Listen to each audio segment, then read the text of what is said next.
Hello everyone, my name is गुरु टेहंगुरी और आप सभी का स्वागत है हमारे YouTube channel the twin post में। सच फाइनली हाजिर हूँ एक बहुत ही इंटरेस्टिंग वीडियो के साथ। आज की वीडियो हम पूरा डिस्कस करने वाले हैं कि आप कम से कम समय में ज़्यादा से ज़्यादा पढ़ाई कैसे कर सकते हो। मतलब अगर आप एक चैप्टर कर रहे हो तो आपको बहुत कम टाइम कैसे लग सकता है इसके लिए। क्योंकि अभी कुछ दिनों पहले मैंने एक कम्युनिटी पोस्ट डाला था, वहाँ पर मैंने बच्चों से पूछा था कि अगर किसी बच्चे को बोर्ड एग्जाम में टॉप करना है तो उसे एक दिन में कितने घंटे पढ़ना चाहिए।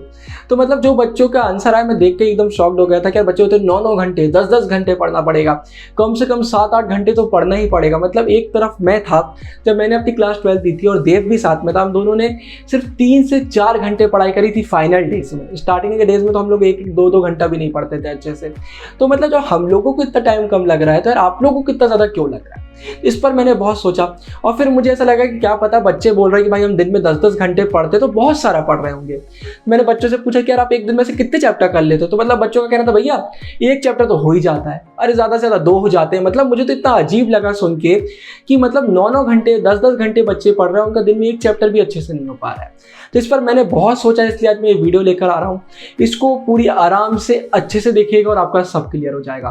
बहुत सारे बच्चे बोलते हैं भैया यार आप तो एक टॉपर हो इसलिए आपको इतना कम टाइम लगता है। आप बोलते हो आप पॉलिटिकल साइंस 40 मिनट्स में पूरा चैप्टर पढ़ लेते हो, आप टॉपर हो इसलिए आपको इतना कम टाइम लगता है। ऐसा कुछ नहीं है यार गाइस, हमेशा याद रखिए एक टॉपर बच्चा वो है जो कुछ ऐसा काम कर रहा है जो मोस्ट ऑफ द बच्चे नहीं करते हैं। कोई टॉपर पैदा नहीं हो जाता है। आपको वही आज मैं पूरी ट्रिक्स बताने वाला हूँ, पूरी टिप्स बताने वाला हूँ कि कैसे क्या करना पड़ता है। बहुत ही सिंपल चीज़ें होती हैं लेकिन बच्चे इन्हीं चीज़ों को नज़रअंदाज कर देते हैं। तो जब मैंने इस टॉपिक पर बहुत सोचा तो मेरे सामने 2 कैटेगरी में बच्चे आ रहे थे।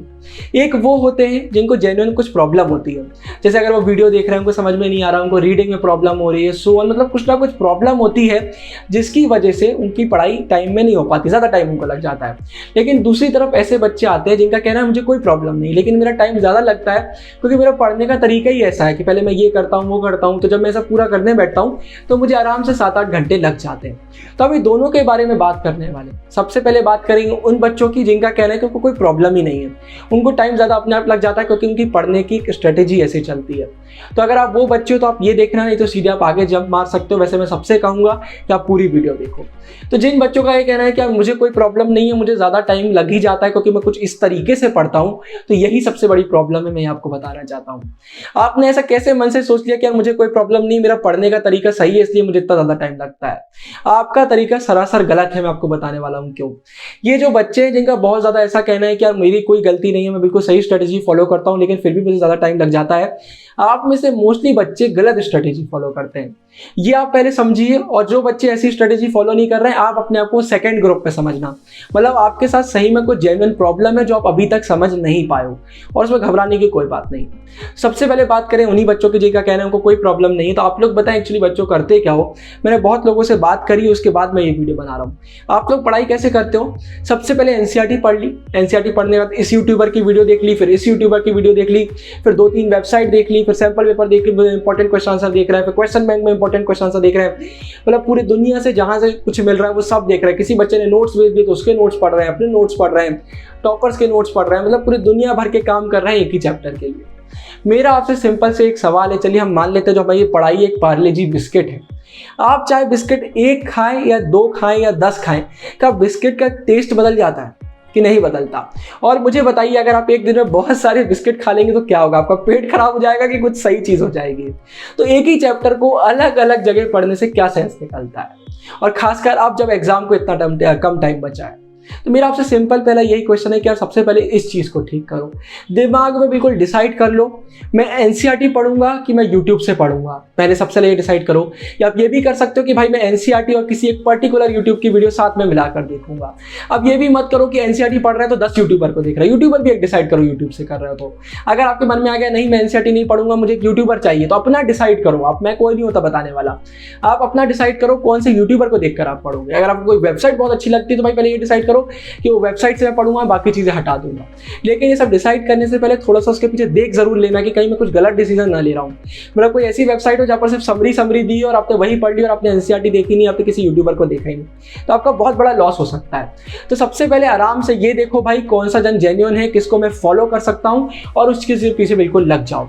अलग अलग जगह भटकने की जरूरत नहीं है। सिंपल कहना चाहता हूँ ये आपको डिसाइड करना है भाई कि जो पढ़ाई, जिसको मैंने पार्ले जी बिस्किट बोला है, आपको इसे पानी में डुबो के खाने में ज़्यादा मज़ा आती है कि चाय में डुबोकर खाने में ज़्यादा मज़ा आती है। अब वो पानी क्या है, वो चाय क्या है, ये सब आपको डिसाइड करना है। तो ये हमारी पहले कैटेगरी के लोग आते हैं। बिल्कुल सिंपल मैंने आपको बता दिया है। भटकना बंद करो, आप किसी एक जन को सिलेक्ट करो, उसके साथ आगे बढ़ो। उसका सिंपल एग्जांपल लेता हूँ। आप एनसीईआरटी 50 मिनट में पढ़ते हो, फिर किसी यूट्यूबर की 50 मिनट की वीडियो देखते हो, क्यों अपना टाइम बढ़ाया जा रहा है? क्यों 100 मिनट आपने कर लिया? इससे अच्छा अगर आपको यूट्यूबर पसंद नहीं आ रहा है, अपनी एनसीईआरटी पढ़ोगे, आपको 50 मिनट में चैप्टर हो जाएगा। एनसीईआरटी अच्छी नहीं लग रही, आपको यूट्यूबर अच्छा लग रहा है, तो सिर्फ उसको देखो, आपको 50 मिनट में हो जाएगा। फालतू टाइम बढ़ाने से कुछ नहीं होगा। तो सिंपल आपको एक ये करने की जरूरत है। अब इसके बाद दूसरी कैटेगरी के बच्चों की बात कर लेते हैं, जिनको जनरली कुछ प्रॉब्लम होती है। तो सबसे पहले हम उसमें आते हैं। इसमें भी टोटल 3 टाइप के लोग आते हैं। सबसे पहले आते हैं भाई जो एनसीईआरटी पढ़ते हैं, उनको प्रॉब्लम हो रही है। दूसरे आते हैं जो यूट्यूबरों को देखते हैं लेकिन उनको प्रॉब्लम आ रही है। और तीसरे वो बच्चे आते हैं जो यूट्यूबर को देख रहे हैं या एनसीईआरटी को कर रहे हैं लेकिन वो भूल जाते हैं। तीनों को हम कवर करेंगे। सबसे पहले उन बच्चों की बात करते हैं जो एनसीईआरटी पढ़ रहे हैं। बच्चे बोलते हैं भैया एनसीईआरटी पढ़ने में बहुत ज़्यादा टाइम लग जाता है। तो सिंपल मैं आपको बताना चाहूँगा, चाहे वो हिस्ट्री हो, चाहे वो पॉलिटिकल साइंस हो, अगर मैं अपनी बात करूँ या देव की बात करूँ, और मैक्सिमम अगर मेरा मानना है कि आपको कितना टाइम लगना चाहिए, तो आपको हिस्ट्री का एक चैप्टर की रीडिंग करने में 40 से 50 मिनट और ज़्यादा हो गया तो 1 घंटा लगना चाहिए। पॉलिटिकल साइंस में आपका आराम से 40 मिनट में हो जाना चाहिए एवरेज, इतने में आपका होना चाहिए।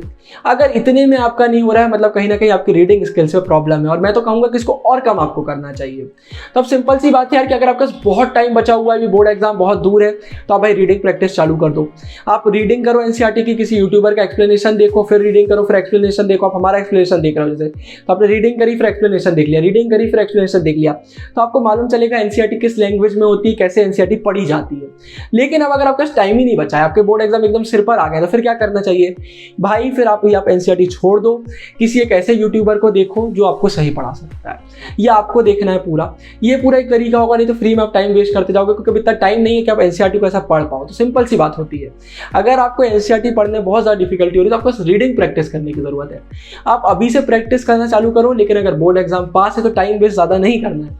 अभी मेन फोकस हमारा सिलेबस कंप्लीट अच्छे से करने में होना चाहिए, ताकि हम बोर्ड में आराम से अच्छा स्कोर करें। तो आपको वो करना है, और बाद में फिर आप पूरी रीडिंग की प्रैक्टिस कर सकते हो। ऐसा सिंपल आपका प्रोसीजर जाएगा। और जो बच्चे ऐसे हैं जो भाई रीडिंग करते हैं लेकिन यूट्यूबर को नहीं देखते, कई बच्चों का कहना होता है कि नहीं भैया, मुझसे कई जन बोलते हैं भैया आपकी एक्सप्लेनेशन की वीडियो मैं तो देख लेता हूँ लेकिन मुझे एनसीईआरटी करना है। तो मेरा एक सिंपल सवाल आता है कि ऐसा क्या है यूट्यूब वीडियो में जो ह्यूमैनिटीज के बच्चे इतने ज्यादा डरते हैं ह्यूमैनिटीज की वीडियो देखने में? मतलब मैथ्स साइंस के बच्चे तो कभी मैंने ऐसा नहीं सुना कि बोलते हैं हम बुक पढ़ रहे हैं। बहुत सारे मैथ्स साइंस के बच्चे ऐसे जो पूरा ऑनलाइन प्रिपरेशन करते हैं, बहुत सारे तो बच्चे ऐसे जो जेईई का प्रिपरेशन भी ऑनलाइन कर रहे हैं आजकल। तो हमारी ह्यूमैनिटीज में क्या प्रॉब्लम है? कि आपको यूट्यूबर पसंद नहीं आते, तो आप सिंपल एक काम कर सकते हैं, आप ऐसा यूट्यूबर सिलेक्ट करें जो आपको जेन्युइन ऐसा लगता है कि हाँ भाई सही पढ़ा रहा है। या फिर ऐसा कोई यूट्यूबर नहीं है तो आप यूट्यूबर को, हम लोगों को कमेंट में बताइए कि आपको वीडियो में क्या प्रॉब्लम लगती है, क्या एक्सप्लेनेशन में हमसे गलती हो रही है जो आप लोग हम लोगों को पसंद नहीं कर रहे हैं। या आप जब पूरा बताएंगे तो लोग अपने आप को इंप्रूव करेंगे। मैं ही नहीं, ह्यूमैनिटीज के जितने यूट्यूबर है वो सब अपने आप को इंप्रूव करेंगे। तो ओवरऑल हमें ह्यूमैनिटीज की ऐसी कम्युनिटी बिल्ड करनी है जहाँ पर हम ऑनलाइन भी प्रमोट कर सके चीजें। तो ये पूरा आपको देखना है।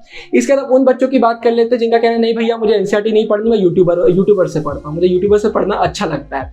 लेकिन इनको भी प्रॉब्लम ये होती है, इनको टाइम बहुत ज्यादा लग जाता है। तो इसके बिना रीजन आते हैं। अब जैसे सपोज कीजिए मैंने एक सोशियोलॉजी की वीडियो डाली, वो 50 मिनट्स की वीडियो बनी। भाई अगर किसी बंदे ने 50 मिनट की वीडियो बनाई है तो मतलब वीडियो में कुछ तो ज्यादा एक्सप्लेनेशन होगा जो इंपॉर्टेंट होगा, तभी तो वीडियो इतनी बड़ी गई। क्या यूट्यूबर को नहीं पता होता कि ज्यादा बड़ी वीडियो भी बच्चे देखना पसंद नहीं करते, एकदम अगर 2-2 घंटे की डाल दो। लेकिन भाई अगर डिटेल में एक्सप्लेनेशन करना तो इतनी वीडियो तो जाएगी। यहाँ पर बच्चे सबसे बड़ी गलती क्या करते हैं, 2x स्पीड में देख लेंगे। भाई अगर आपकी लिसनिंग हैबिट बहुत अच्छी, आपको 2x स्पीड में कोई भी प्रॉब्लम नहीं होती तो चल जाता है। लेकिन मैक्सिमम बच्चों के साथ ऐसा नहीं होता है, सिर्फ जल्दबाजी के चक्कर में उसको 2x में देख लेंगे और जल्दी जल्दी निपटाने की कोशिश करेंगे। जो बच्चे मैंने पहली गलती बताया जिनको रीडिंग में प्रॉब्लम होती है, वो रीडिंग में भी ये गलती करते हैं। कई जन जल्दी स्पीड में रीडिंग के चक्कर में जहां रीडिंग करने में उनको 40 मिनट लगना चाहिए उसको 20 मिनट में कर लेते हैं, और फिर होता क्या है, कुछ भी नहीं बनता। ऐसे ही आपको अगर आप वीडियो देखकर पढ़ रहे हो तो सिंपल बात होती है यार वीडियो को अच्छे से देखो, नहीं तो क्या होगा, आपने 50 मिनट की वीडियो को 2x में 25 मिनट में देख तो लिया, लेकिन आप फिर से भूल गए। वही वीडियो आप फिर से देखोगे, फिर यही वीडियो फिर आप तीसरी बार देखोगे, फिर आईएमपी में भी अगर आपने यही गलती करी तो आईएमपी भी आपको 2 बार देखना पड़ेगा। मतलब ओवरऑल जहाँ पे 50 मिनट की वीडियो और 20 मिनट का आईएमपी होना था, वहां पर आपने इसको बहुत लंबा खींच दिया। तो ये गलती आप करते हो। रीडिंग में भी ये गलती कभी मत करो। तो दूसरे उन बच्चों को मैं कहना चाहूँगा, दूसरे बच्चों को बस इतना कहना चाहूँगा, आपसे भी मेरी यही रिक्वेस्ट है, आप जिसकी वीडियो देखते हो मुझे फ़र्क नहीं पड़ता, लेकिन सही करो, एकदम अच्छे से देखो, सब डिटेल में देखो, आपसे गलती नहीं होना चाहिए। हर किसी इंसान को हमें एक बार चेक करना चाहिए। अगर आप मेरी वीडियो देखते हो तो मुझे भी आप एक बार चेक करो कि ये बंदा सही पढ़ा रहा है कि नहीं पढ़ा रहा है। और अगर वो आपको सही लगता है तो उसको आप कमेंट में ये भी बताओ कि भाई आप सही पढ़ा रहे हो, और अगर आपको गलत भी लगता है तो ये भी आप बताओ। किसी को उसके फीडबैक देना बहुत ज़रूरी होता है, इसलिए मैं भी हर वीडियो में बोलता हूँ कि फीडबैक दिया करो। इसके तीसरी बात कर लेते हैं। तीसरे वो बच्चे होते हैं जो बोलते हैं भैया चलो रीडिंग भी कर रहे हैं या फिर यूट्यूब की वीडियो देख रहे हैं, लेकिन वो भूल जाते हैं। इसका सिंपल सा रीजन मैं आपको बताता हूँ। जैसे आप ABCD पढ़ने बैठे, आपने बोला ABCD और बाकी का आपने बीच में जल्दी जल्दी पढ़ा और Z में पहुंच गए। अब क्या होगा, आपका जब टेस्ट होगा ना, तो आपको ABCD 4 लेटर याद रहेंगे, आगे का आप भूल चुके होंगे। लेकिन अगर आपने अच्छे से किया हुआ है, क्या A फॉर एप्पल होता है, B फॉर बॉल होता है, C फॉर कैट होता है, तो आप कभी नहीं भूलने वाले। हो सकता है एग्जाम में आप D फॉर डॉग भूल जाओ, E फॉर एलिफेंट भूल जाओ, लेकिन मैक्सिमम चीजें आपको याद होंगी। यही आपको करना है। अगर आप NCERT पढ़ रहे हो, कुछ वर्ड आपको डिफिकल्ट लगते हैं तो उनका मीनिंग निकालो, उस सेंटेंस को फिर से देखो। अगर आपको कोई पैरा समझ में नहीं आता है, अपने टीचरों से पूछो, उस पैरा को 2-3 बार पढ़ो, लेकिन उसको पूरा समझो। अगर आप यूट्यूब पर वीडियो देखते हो, अगर आपको पर लगता है कि नहीं यार ये पैरा मुझे समझ में नहीं आया, ये वीडियो का इतना सा जो पार्ट है वो पार्ट फिर से देखो। अगर उसके बाद भी समझ में नहीं आता तो कमेंट में पूछो। अगर कमेंट में अगर कई बार ऐसा होता रिप्लाई नहीं मिल रहा है आपको, तो वेट करो, तो अपने दोस्तों से पूछो कि भाई ये इतना जो ये दिया हुआ है इसका आप मुझे समझाओ, अगर आपको समझ में आ रहा है। ऐसा ओवरऑल करके आपको पूरा चलना है। मतलब आपको ऐसा करना पड़ेगा, तब आपकी भूलने की आदत जाएगी। और इसके बाद रिवीजन आपको करना पड़ेगा। दिमाग से बिल्कुल निकाल दो कि मैं एक बार कर लूँगा तो मुझे दूसरे दिन पूरा याद रहने वाला है। कितना भी बड़ा टॉपर कोई क्यों ना हो, उसको भी रिवीजन करना पड़ता है। आप एकदम से सब याद नहीं कर सकते। अगर आज मैं भी कोई वीडियो देखने बैठूंगा ना, तो ऐसा नहीं होगा कि एक बार वीडियो देखो कल मैं टॉप कर गया। मुझे वो वीडियो फिर से एक बार देखना पड़ेगी, फिर से रिवीजन करना पड़ेगा और पूरे डेडिकेशन के साथ करना पड़ेगा। तो ये पूरा आता है। तो आई होप गाइज मैंने आपको पूरा क्लियर बता दिया होगा आप लोग क्या गलती करते हो। बस इतना बोलना चाहता हूँ, अब एक चीज फिक्स करो आप, कोई फर्क नहीं पड़ता आपके बोर्ड एग्जाम कल हो चाहे 1 साल बाद हो, एक चीज फिक्स होनी चाहिए। लेकिन हमेशा याद रखो, अगर कोई चीज आप फिक्स कर रहे हो तो उसकी पूरी आप डिटेल निकालो कि जो चीज आप फिक्स कर रहा हूँ ये सही है कि नहीं है। मतलब अगर एक रास्ते पर चल रहे हो नंगे पांव, तो देखकर चलो वहां कांटे ना हो। अगर वहां कांटे तो आपको बहुत बुरी तरीके से चुभने वाले, तो पहले उन कांटों को साफ करो और फिर उस रोड पर आगे बढ़ो। इसी के साथ इस वीडियो को खत्म करता हूँ यार। अगर वीडियो अच्छी लगी तो वीडियो को लाइक कीजिएगा, चैनल को सब्सक्राइब कीजिएगा। बाकी मैं तो मिलता रहूंगा आने वाली वीडियोस में, तब तक के लिए साइनिंग ऑफ, गुरु टेंगुरिया, बाय बाय। सही थी रे पसीना।